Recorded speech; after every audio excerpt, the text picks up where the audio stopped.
Media Network.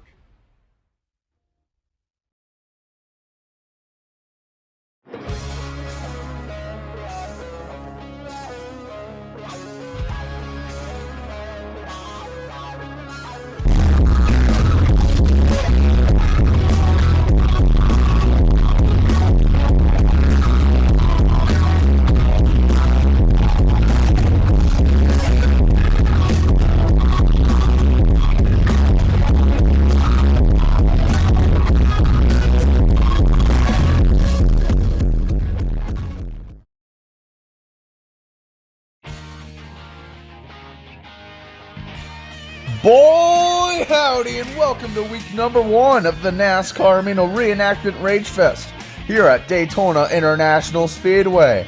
I'm Cater Johns, the lone commentator in the booth.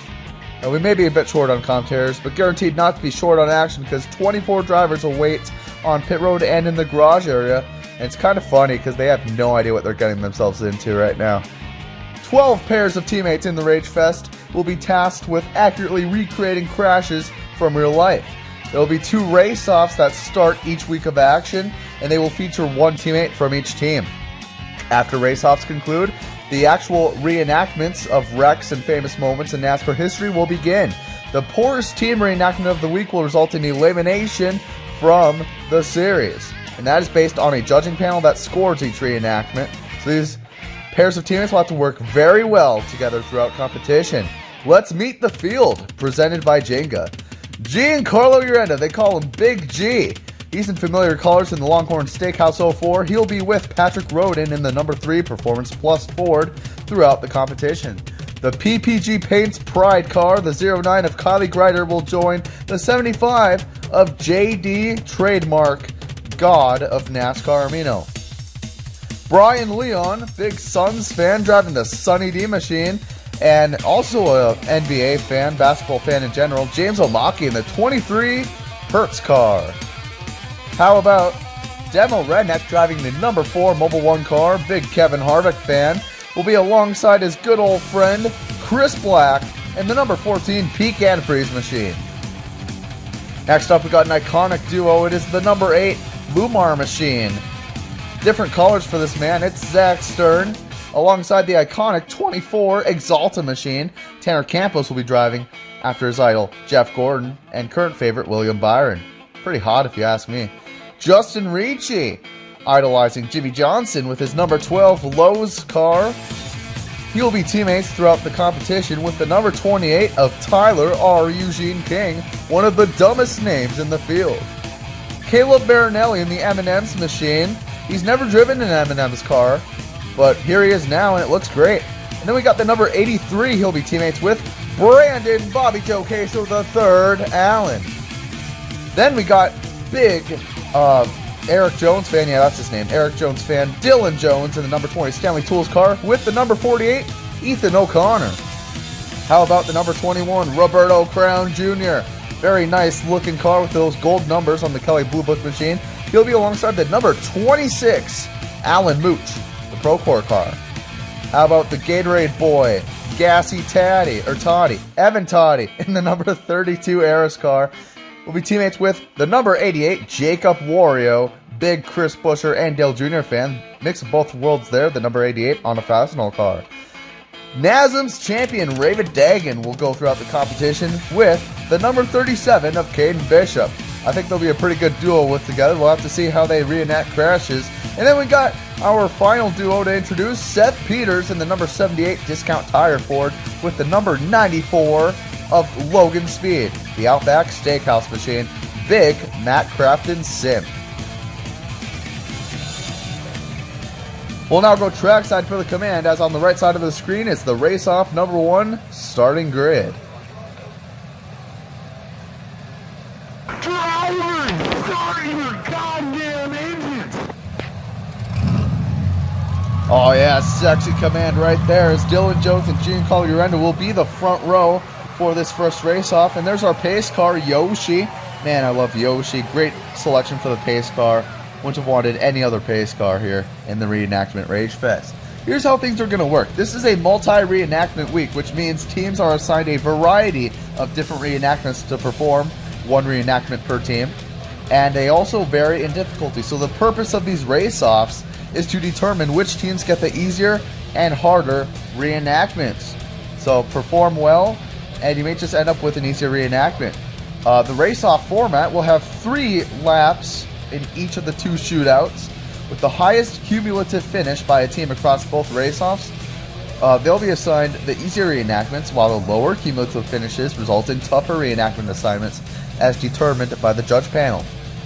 There are also no cautions in the race-offs, and if you win your race-off, it guarantees one of the easiest reenactments to perform. So, it's competitors racing for a lot in just 3 laps here at Daytona. Here we go for race-off number 1. Dylan Jones on the inside will lead him into turn 1. Demo Redneck to the inside, gets shoved onto the apron. 3-4 wide already, and Redneck will have to recover. Urena grabbed the lead for a moment. Omaki gets knocked down to the bottom, but now he's got a shove from the 12 of Justin Ricci. He goes to the high side. Jones back to the bottom, runs back and forth here early on. Ricci gets turned by Zach Stern into the pace car. Oh no, Yoshi, and they're still racking off turn 2. 3 cars involved, but right now Omaki will lead, coming to the white flag. Marinelli in hot pursuit in the catbird seat right now, almost turns him around. 94, Logan Speed shoved everywhere. Oh my god, Demo Redneck with a massive push up the middle. 4 wide down the back, Evan Toddy into the wall hard on the inside wall. To the line, 2, 3 wide, Speed makes a move, does not work. He gets turned and they wreck behind him. And across the line first, it was James Omaki in the number 23 machine. As you see the carnage, Logan Speed, Caleb Marinelli, Zach Stern, Alan Mooch. There were also some good evasive moves rather. We'll have to see the replays of that. Here was the first wreck that involved the pace car. That's a rip. And Ricci just slides back up into traffic, and they react and hit each other. It was the 04 and the 36. Urenda and Dagan getting involved. This was crossing the line to take the white flag. There was so much shoving going on. I can't believe they did not wreck right here. And look at Demo Redneck thread the needle. He goes to the lead on the backstretch before Omaki gets a big shove up high. And then there's the contact. They went 4 wide, just ran out of room. That shoved the 32 into the infield and into the wall. Omaki blocking 2-3 different lines at once. Speed makes a move, but he just goes up into Marinelli. They just run out of room. Zach Stern almost gets turned over by Alan Mooch across the line right there. Near weight shift. And you saw Dylan Jones and Demo Redneck. It looks like Jones got a bit of damage right there, as you see. But Demo Redneck with an amazing evasive move will get by Speed and Marinelli. There's your race-off winner, James Omaki. And now Brian Leon, his teammate, will have to sweat less in this race-off. So I'm sure he's thanking James Omaki for that. But here are the results in race-off number 1. JD Trademark with a very quiet runner-up finish. That's great for Kylie Greider, who's going to be in this race-off, and his teammates with JD. Zach Dillon and Alan Mooch ran out the top 5, and you saw half the field DNF'd in that race-off. Now in race-off number 2, by the way, I forgot to mention this, the starting grids for this week are randomly drawn, so Chris Black and Roberto Crown Jr. will start in positions 1 and 2 with Brandon Bobby Joe Queso III Allen right behind the 14. Here they come across the line. 3 laps here in race-off number 2, then we begin the reenactments right after this. We got a top line and a bottom line. Looks like the high line is more formed, but now they start to go 3 wide. Brandon Bobby Joe Queso III Allen through the chicane and saves it. How in the world did he do that? What a legend. Jacob Wario now makes a move. Slingshot to the inside, takes the lead with help from Caden Bishop and Tanner Campos. That line on the inside forming very well. Now they're going to shift up high. And now they single file out as they prepare to make their moves. Coming to the white flag. Wario leads. Caden Bishop hard into the wall and flips over. Oh my god, he's dead. Let's hope he's okay. White flag. Wario trying to hold him off. Gets loose. Almost spins it. Eugene King does. Or Eugene King into the wall in the backstretch. But it's Wario still holding him off. Bobby Joe Queso III stuck on the high side as the 3 wide. And Jacob Wario will take it home for the race-off win. Caden Bishop with a hard tumble, and Tyler R. Eugene King with that impact to the inside wall. And we'll take a look at the replays now. Tanner Campos got into the back of Kane Bishop and killed him, pretty much. Into the inside wall, goes for a series of tumbles, and that's all we got of it. One more look. You see, I think they were trying to make a move, and there's just no chemistry, no miscommunication, perhaps, and just a late move to try and go down by the 37, it looked like. And then this was off turn 2. Wario got really sideways. That in turn spun the 28, who was also trying to gather it up, just couldn't quite, and ends up spinning and hitting the wall. Coming to the line, 3 wide, but a clean finish here. Jacob Wario guarantees an easy reenactment for he and Evan Toddy. Toddy wrecked in race off number 1, so that's very fortunate for that race team.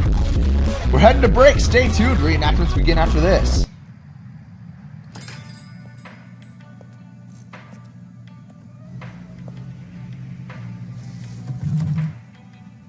What are these? Coca-Cola flavors, ma'am. Are you saying it's possible for a Coke to be part cherry and part vanilla? Yes. At the same time. I know. Coke flavors are almost too delicious to be true.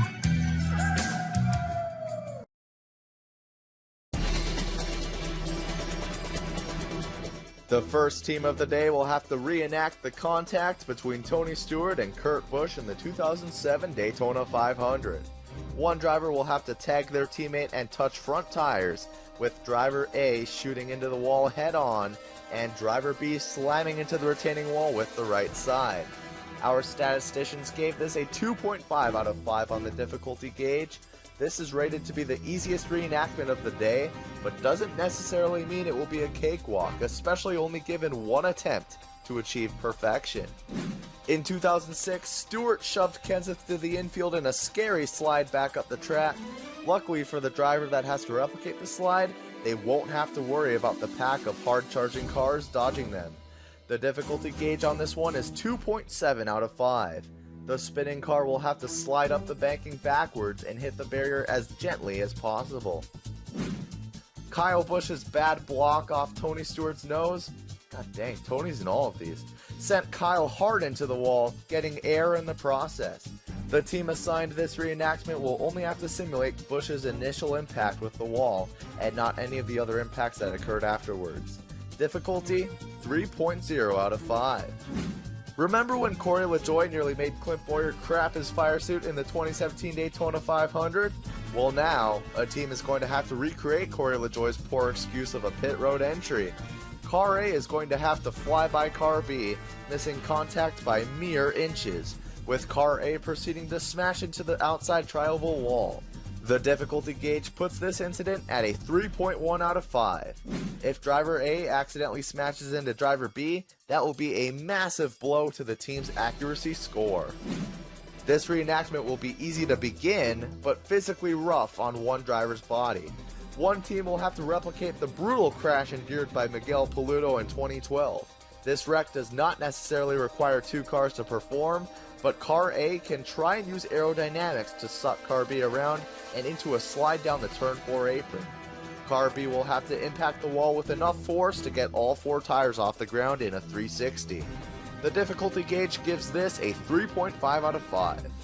Kyle Busch made a masterful save using the turn 2 apron at Daytona in 2012. The team this is assigned to needs to hope they have a wheelman who can replicate this as accurately as possible. The difficulty gauge for this reenactment reads 3.6 out of 5.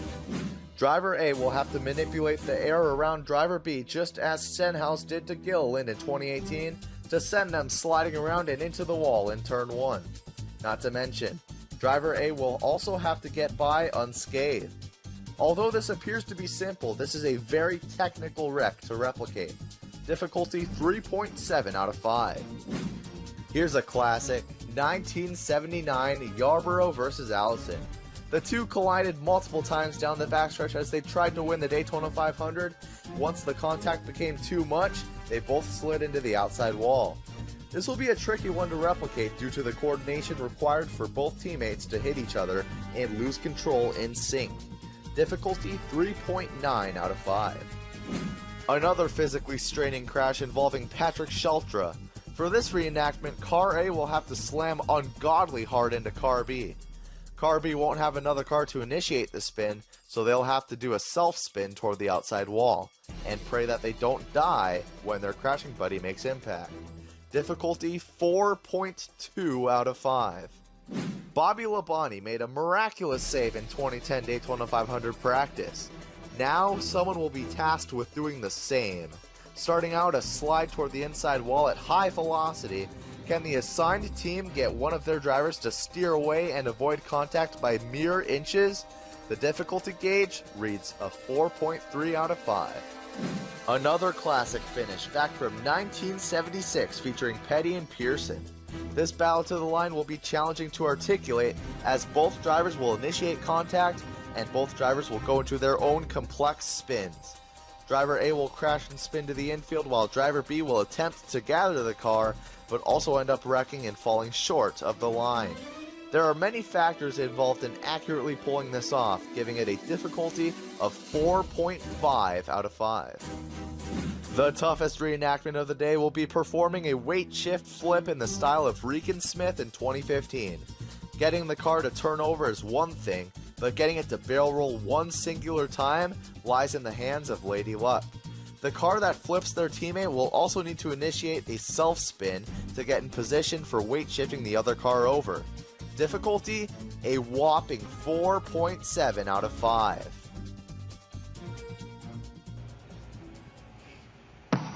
These guys are going to be tasked with some very difficult reenactments to perform today, as you saw there. And here is how they are scored. The teams will take turns reenacting from easiest to toughest.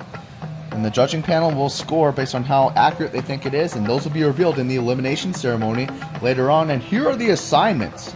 You can see the cumulative finishes, and the W indicates they won, which means they are assigned the lower difficulty ones. And we will begin now with Brian Leon and James Omaki as they will reenact this wreck between Tony Stewart and Kurt Busch at Daytona in 2007. Let's see if they can do it. Omaki looks to be in position of Tony Stewart, and Brian Leon will try to perform Kurt Busch's part. Ironic, they both drive the 2. Here we go. Into turn 3, to the bumper of the 23, hard into the wall, as does the 2. And that looks pretty accurate for the most part. Let's take a look at some replays as James Omaki comes to rest out of turn 4. Pretty hard hit for him, but these cars are pretty safe, and I know we're expecting a death or two in this series, but that's besides the point. Let's take a look. To the bumper, turning the 23 into the wall head on, and the 2 car also gets into it with this side. There's not much really to critique, as here's the side-by-side. You see, Omaki got into the air a little bit as Tony Stewart's car didn't really get off the ground. And through 3 and 4, one last look. Let's see the spotlight right here. You see, Brian Leon does make contact with the car that sends the 23 back up into the wall, but it's behind the front tire. It doesn't really pop the 2's right front as it did with Kurt Busch's, but that's really the only thing I see from that's able to be critiqued. So pretty well done job by James Omaki and Brian Leon. Now Evan Toddy and Jacob Wario will go out as they will recreate Matt Kenseth's slide that was initiated with contact between him and Tony Stewart. He'll have to slide up the banking and barely scrape the wall. He also slides up backwards. It's going to be interesting to see if they can pull that off. Looks like Toddy's on the inside. He'll recreate the Kenseth slide, and Wario will shove him down and make him lose control. On the backstretch, here we go. Oh, that was way too hard of a shove, and hard into the wall he goes. Evan Toddy slams the inside wall, comes back up, and hits the outside as well. And that could have been a lot better executed, that's for sure. Your instant replay here, Evan Toddy slams the wall. The 88 just shoved him way too hard. He never really gave a chance for the 32 to just correct it back to the right. As you see the side-by-side, just no correlation, honestly. However, he does slide back up the track and hit the outside wall a little bit, so that will be probably the redeeming factor for these guys. But then again, we'll have to see all these other reenactments that happen later on. I'm sure none of those are going to be perfect as well. And it's really tricky in the Reenactment Ragefest. You only get one attempt at recreating these crashes. And it's going to be very rare to achieve perfection, if it even happens at all. So Evan Toddy and Jacob Wario have completed their reenactment. Now we'll move on with Tanner Campos and Zach Stern. They're going to recreate Kyle Busch's impact with the outside wall coming to the checkers in 2009. And if I were to guess, Stern is going to be the one that turns Tanner Campos. Oh yeah, that's exactly what's going on here. Stern's just kind of the driver to do that, if you know what I mean. Very aggressive, and I think he almost turns him off turn 3. Let's see how this looks. Oh, there he goes into the wall. Got a little bit of air there, Tanner Campos did. And comes to rest right at the line. And that looks pretty decent for the most part. Let's take a look at the replay. Campos gets a shot. I thought he was going to wreck it before they even got to the part where they were supposed to wreck. And then he got loose way early on and then actually loses control and slides back up into Stern. And the hit off the 8's bumper sends him into the air before he actually hits the wall. So that's a very interesting case right there. I don't think it's going to take off much points since it looks pretty similar for the most part of the impact with the wall. Here's one last look. You see, in real life, the 18 was able to come back up and make a willing block. But as you see right there, the hit by the 8 car sends him into the air and then into the wall. Very interesting and weird aerodynamic wreck there. But I think that should do it for the 8 and the 24 in the competition. But then again, I'm not a judge, so we'll have to see. Kylie Greider and JD Trademark are up next. And this just goes to show, do not leave your television set, your computer, whatever you're watching this on, because we don't know how these are going to be scored until the elimination ceremony. But this is what they're going to be recreating, is the LaJoy and Boyer near contact. And it looks like Greider will be the one entering pit road, and Trademark is going to be the one to nearly dodge him. And here we go. Oh, loses control, hits the wall. I mean, that's really all there is to call there. I think he did that pretty well. Yanked it to the right, missed the bumper, and I think that's really what they're shooting for there. Instant replay. Hard in the wall. Left side's off the ground on the 75 and then slides into the infield grass. Our side-by-side. I do think Trademark could have gotten a bit closer to the bumper. But I mean, like, I think their main goal is just not to make contact. You see, I think they're... It doesn't look like much, but I still think they could have been even closer, because LaJoy was like literally an inch away from hitting Boyer. But good job by the 75 and the 09 for performing a solid reenactment that should hopefully secure them into the next competition. We're heading to break, so don't go anywhere. 4 down, 8 left to go.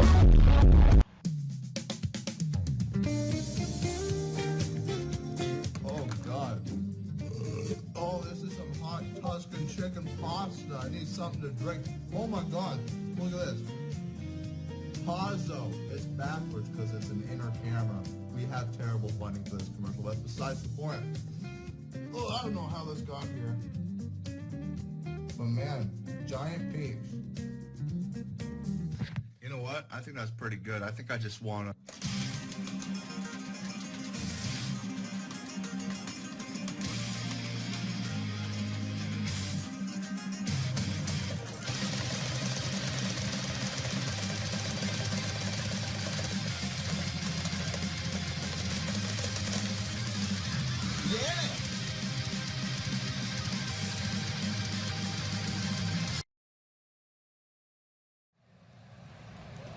Breaking news from the NASCAR Amino Reenactment Ragefest. Caden Bishop is currently being hospitalized after the wreck.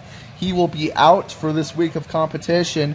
And Quinn Jagger is called in to relieve Caden Bishop for the remainder of today's event. So now Raven Dagan will have to work together with Quinn Jagger to perform their reenactment. That'll be interesting. They are the second to last team to go today. But right now, it's Caleb Marinelli and Brandon Bobby Joe Queso the third Allen recreating this ugly crash with Miguel Paludo in 2012. And the reenactments just get harder and harder from here on out. Very physically straining crash, but looks pretty easily to replicate. Just slide it into the wall as hard as possible. Let's see if they can do it. Marinelli up high, and Allen looks like he's gonna be the one to make contact. They both wreck and slide, and then hit each other again past the pit road entrance. That was not a pretty reenactment at all. But it looked like Brandon Bobby Joe Queso III Allen did make good contact with the wall. Let's just take another look at the replay and just try to decipher what went on here. It looks like to help Brandon spin, they touched, but that just wrecks Marinelli, and that's going to take off a lot of points, I think. Here's the side-by-side. The whole goal of this was just to have a one-car wreck, and that was not achieved. But at the very least, the 83 does make hard contact with the inside wall. However, it's not a 360 in the air. It's more like a tough impact to the nose. Launches the front of the car skyward and comes back to the ground. Very odd wreck, and we'll see how the judges score that one. And we still got over half the teams left to go here, starting with Roberto Crown Jr. and Alan Mooch. And if I recall correctly, they'll be recreating a Kyle Busch save. Let's take a look here.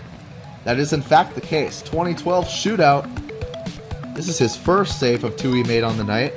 Contact with another car behind that sends him onto the apron, and he slides twice but keeps it straight. Now, Roberto Crown Jr. in position to do the same, and it looks like Mooch will be the one initiating the contact. The 21 goes in for a slide. Oh, he's going to go to the inside wall in the backstretch, spin it all the way around, and that was not a Kyle Busch save, to say the least. And let's decipher this one. Alan Mooch to the bumper of the 21. Got that first slide good, and then the second one, they're already on the backstretch. And that just slides him to the inside wall. Tries his best to gather the car, just salvage what he can for this reenactment. And at the very least, he did not destroy the race car, just barely tapped it with the backside, the left rear of the car, before doing a 360. We'll have to see what the judges say about that one as well. One last look here. I think they could have initiated the contact a bit sooner, because there's no banking on the backstretch that really helped Roberto Crown Jr. to save that car for a second time as it went to the apron on the double yellow line. So they'll be one of the teams that are anxiously waiting for their scores. Here we go. Dylan Jones and Ethan O'Connor replicating a very strange aerodynamic wreck between Stenhouse and Gilliland. Let's see how they do it. Through turns 3 and 4. And to the line they go. Looks like O'Connor's going to be the one that spins the 20 around. Into turn 1 to the inside. And off the 48 and into the wall goes Dylan Jones. And the one thing I think they were looking for scoring, the judges was not making contact with the other car, as Stenhouse didn't ever make contact with the spinning car. But here you see Dylan Jones does make contact with Ethan O'Connor, who played the role of Stenhouse in this wreck, as you'll see in the side-by-side. It's just clean on the 17, but not clean on the 48. And also Dylan Jones does not make contact with the nose. He makes contact with the entire right side of the machine. So we'll see how the judges score this one when the elimination ceremony arrives. I will say, though, I think I've seen worse today. Dylan Jones and Ethan O'Connor await in the garage area as they see the other teams that have to go. And that next team would be Demo Redneck and Chris Black. The 4 and the 14 about to recreate this old style crash. They're pretty old school drivers, I'd say, and they're going to be pretty excited to recreate this one between the 11 and the 1 car. Way back when. Cale Yarborough and Donnie Allison. It's a lot to coordinate, though. The wreck takes a while to unfold. They're banging down the whole backstretch. They have to make sure not to wreck before they reach turn 3. Here they go. Black's going to make the move to the inside. There's the initial contact. Oh, and a hard hit and up and over into the grass. Oh my God, Chris Black. That was not what was the plan. Demo Redneck also spun it around, did a 360. I think kept it out of the wall though. So this starts well.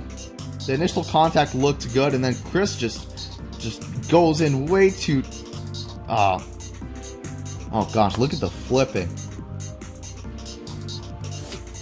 That car just carried way too much momentum back into the side of the 4 car, and there was nothing really to do past that. Just look, and then the weight shift off the force, off the hit of the 4 car, just sends that 14 tumbling. Noses into the grass a little as well. Makes it do like a weird sidewinder. And I feel bad for these judges. They're going to have to make some tough decisions for how much points they're going to give these guys. There's been a lot of sketchy reenactments today. But I'm sure they have their ways of calculating what they were looking for and what won't take off much points.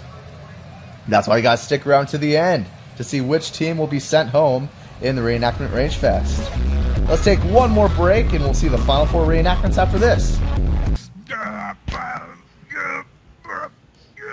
We sports resort!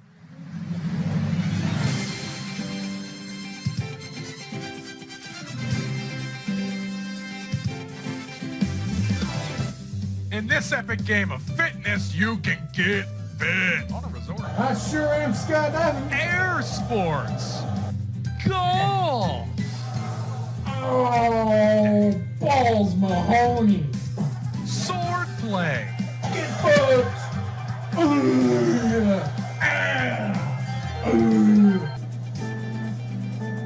Power cruising. Oh, yeah. Here we go, Frippy. Wait, no, not Frippy. Canoeing. Wow, Move look out at the him way, go. Thomas. Move. Move. Oh, God. Move out of the way. Go to the other side. Cycling. Wow, these have been great. We Sports Resort. Get it now! Alright, week 1 about to come to a close with the final 4 teams about to do their reenactments. Seth Peters and Logan Speed are up next with this violent Patrick Shelter crash. This is from 2009, I think, and one car is going to have to slam just unbelievably hard into the left rear of the car that spins out first. And I think Seth Peters, who is out front right now ahead of Logan, is going to be the one that gets hit. He's going to have to initiate a self-spin. Let's see how he does that and see if he can position it right for Logan Speed to T-bone him. There he goes, slides up to next to the wall, and a hard hit there. And that was what he was looking for. That looks like that was pretty well executed by Seth Peters and Logan Speed in the 94 car. Take a look at some replays right here. Seth Peters and Logan Speed trusting each other a lot with a reenactment like this, but Peters gets the slide, touches the wall, and then right where he needed to get hit, Logan Speed does it on the 78. Good job by this team. Judges should be pretty happy with this one. The side-by-side, you saw Shelter spun quite a bit sooner, and Seth also got a bit of the wall. That shouldn't really take off much points. I don't think that's what the judges are really looking for. They got the main contact between the 2 cars down, and that should be what takes the cake. One last look. See, Peters also getting a bit of air on the impact. He just does a lot of 360s just because of the sheer force of the impact to the left rear of the vehicle. That's it for the 78 and the 94. And I wouldn't be too concerned for those two. Giancarlo Urenda and Patrick Roden will be the next 2 to hit the track. And these 2 are going to recreate the Bobby Labonte save. Now this is tricky. A lot of the points are going to come from not even making contact with the wall. But the spin itself is just very difficult because you have to be facing the direction of the wall and then somehow steer your way away from it. So we'll see how they can pull that off. Urenda's going to go to the inside. I think he may be the one replicating the Labani slide. And here we go. Rodin shoves him off, and that's contact with the rear bumper, and he also hits the grass a little bit. Giancarlo Urenda does. But the car is not destroyed. So that's good news for Giancarlo Urenda and Patrick Rodin. There was contact, as you'll see in the replay here. 3 shoves the 04. He gets in the direction of the wall and then turns it away, but just clips it with the left rear and then also goes over the grass with the splitter ripping it off. Side by side with Labani and Urenda. I don't know how critical the judges are going to be with the contact with the left rear on the inside wall, but I thought it looked pretty good from here. I mean, that's really the main flaw. But compared to some of the other reenactments I've seen earlier today, it shouldn't be much of a problem. But now Giancarlo Urenda and Patrick Rodin patiently and desperately wait for the results in the elimination ceremony that will follow after Raven Dagan, Quinn Jagger, Justin Ricci, and Tyler R. Eugene King go. But yeah, here's the big moment, I'd say, of the week. Quinn Jagger, relief driver, is now going to work with Raven Dagan to perform this. This is going to be kind of a mess to recreate because they have to do a lot of things right. You have to get in front, initiate the contact. The front car's going to have to do a lot of left and right before they finally lose control. And they also can't cross the line. They cannot cross the finish line. They both fall short. And the judges will be looking for that position relative to the start-finish line. Here we go. Now Quinn Jagger's on the bumper of the 36. I'm expecting him to pull inside. There he goes. He should be the one to try to clear and we'll initiate it. Here we go. Into the wall goes Raven. He's going to slide to the inside and then go past the line and also into the air with the splitter hitting the grass is Quinn Jagger. That's just a really difficult one to pull off with all the things that have to go right. As you'll see in this replay, starts out good. I think Quinn Jagger did pretty good for the most part, but the 36 noses in, it just slides and hits the pit road wall, which is not good. And then Quinn Jagger, it was looking good, but then he just happened too late, went way past the line. Not enough racetrack to work with there. It also doesn't help that when Petty hit the wall, he nosed in and went backwards, and that helped create friction to make his car go slower. When Quinn Jagger hit the wall, it nosed in and then straightened out back in the direction of the start-finish line, and that just puts him past the line, and they see him impact the grass right there. And now, 11 teams await. Our final team, Justin Ricci and Tyler R. Eugene King, are going to perform, according to the statisticians, it's the hardest reenactment, and it involves a flip. Getting a car to go over is not an easy feat, and they're going to have to do a weight shift, one tumble, land it back on the wheels. That's what the judges are looking for. Don't worry about those other cars impacting there. That won't matter. Eugene King leads over Ricci. Looks like Ricci's going to go to the outside here. I'm not sure who's going to try to flip. I'm guessing it's going to be our Eugene King. He's going to get himself to self-spin into the quarter panel, flips the car over. That's what they needed. But the car is not flipping back over. It's going to stay on its roof right here. But at the very least, they got the 28 car to flip over, but never got to flipping it back onto its wheels, as you'll see in the replay right here. Ricci gets into the quarter panel at the right angle, sends him over. Good job by Ricci. But our Eugene King just kind of does a little slide against the outside wall, but that's really the closest it got to coming back on its wheels before it just rests back on its roof. Another look as we check the side-by-side. Justin Ricci also makes impact with the grass.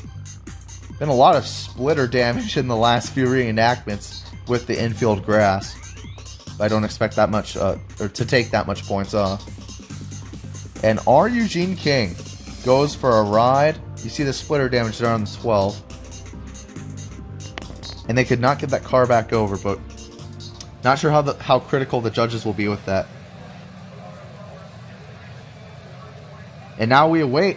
The elimination ceremony will be coming right after this, as all 12 teams have finished their reenactments. Stay tuned.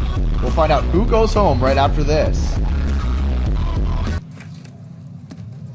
Hey, man, you cut me off back there. What you gonna do about it? Oh, man.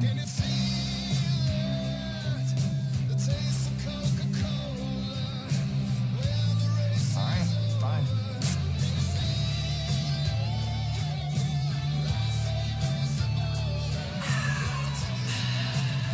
Are we good? We're good.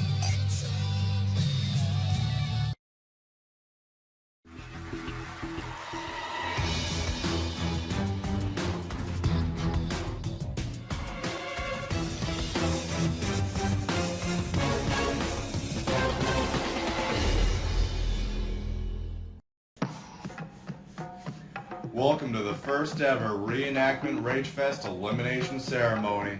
Today, 11 teams will move on to see another day, but unfortunately for one team, they'll end up raging at the judges for how they were scored and be sent home from the Ragefest.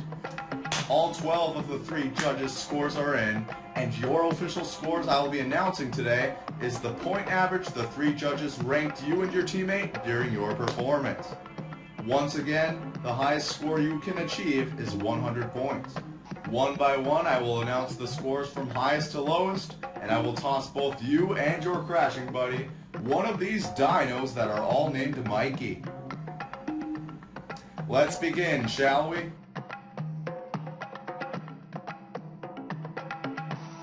Brian Leon and James Omaki, you both took advantage of the easiest reenactment, and the judges loved your performance with individual judge scores of 95, 93, and 89 for a final average score of 92 points. You two had the best score. Congratulations, and here's a Mikey. Also, you both get pole position in both your race-offs next week. Seth Peters and Logan Speed, take your Mikey. You made your assignment look very easy out there, and Seth put a lot of trust into Logan to not murder him in the driver's door, with judge scores of 88, 90, and 74. Your final score is 84 points. Great job, guys. Kylie Greider and JD Trademark, another great test of trust with reenacting LaJoy and Boyer, although I don't think Kylie would have minded getting rammed, if you know what I mean. Here's a Mikey. Oh.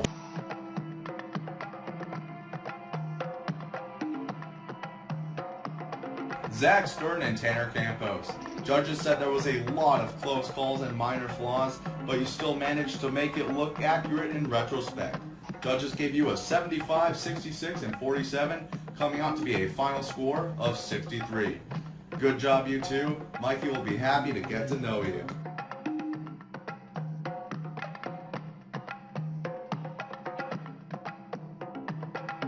Big G and Patrick Roden. Although there was wall contact, it was minor to the point judges thought you deserved 5th best. Fantastic work. Scores of 73, 66, and 48 will give you a final score of 62. That's a good number. Take a Mikey.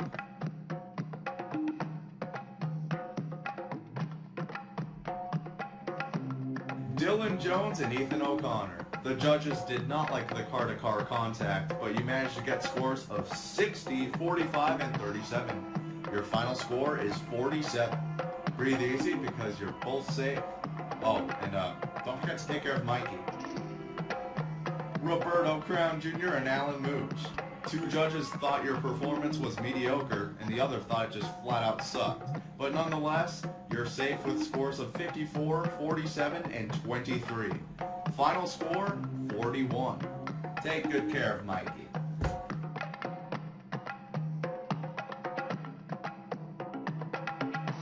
Justin Ricci and Tyler R. Eugene King. You are not yet safe. Sorry, I just wanted to mess with you two.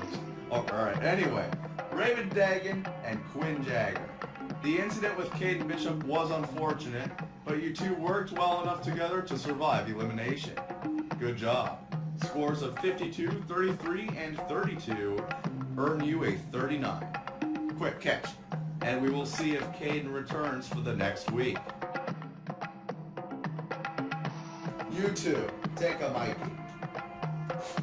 Judges scored you with a 44, 41, and 28. That's good for a 38. Good job on getting the car to actually flip. Not landing back on the wheels hurt the score, but not bad enough to the point you'll be leaving the competition.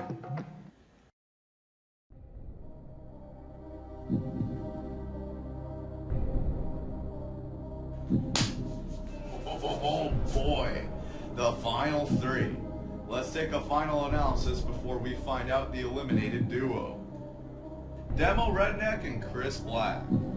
I'm sorry, but you couldn't even keep all four tires off the ground, Chris. That's pretty bad.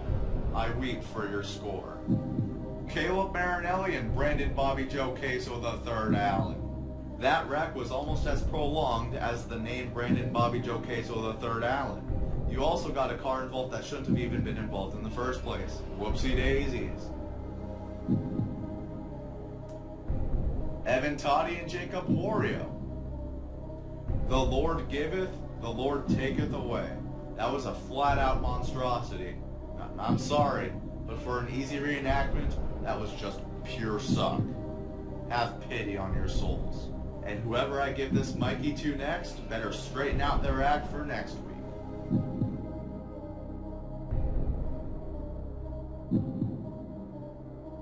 Good enough, Evan and Jacob. A 40, 28, and 22 secures you a 30 for this week. Congrats.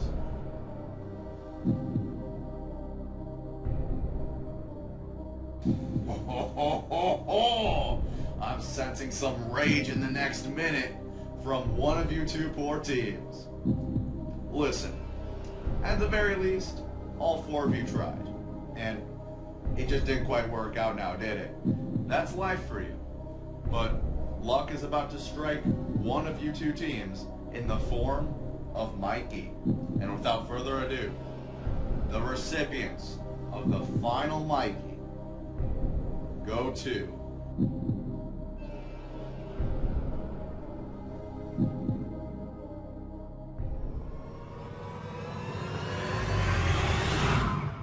Congratulations, you two. Scores of 18, 17, and 13 for 16.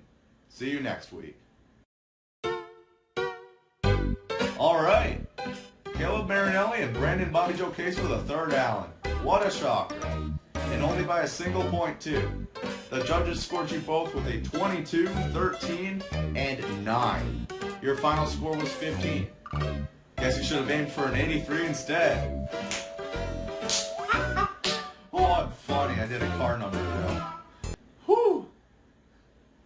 Well, hey, don't rage too hard. Who knows? You may just have another opportunity to rage in the future. But until then, Sir Caleb Marinelli and Sir Brandon Bobby Joe Queso III Allen, you are castaways from the Ragefest. Goodbye. No Mikey for you.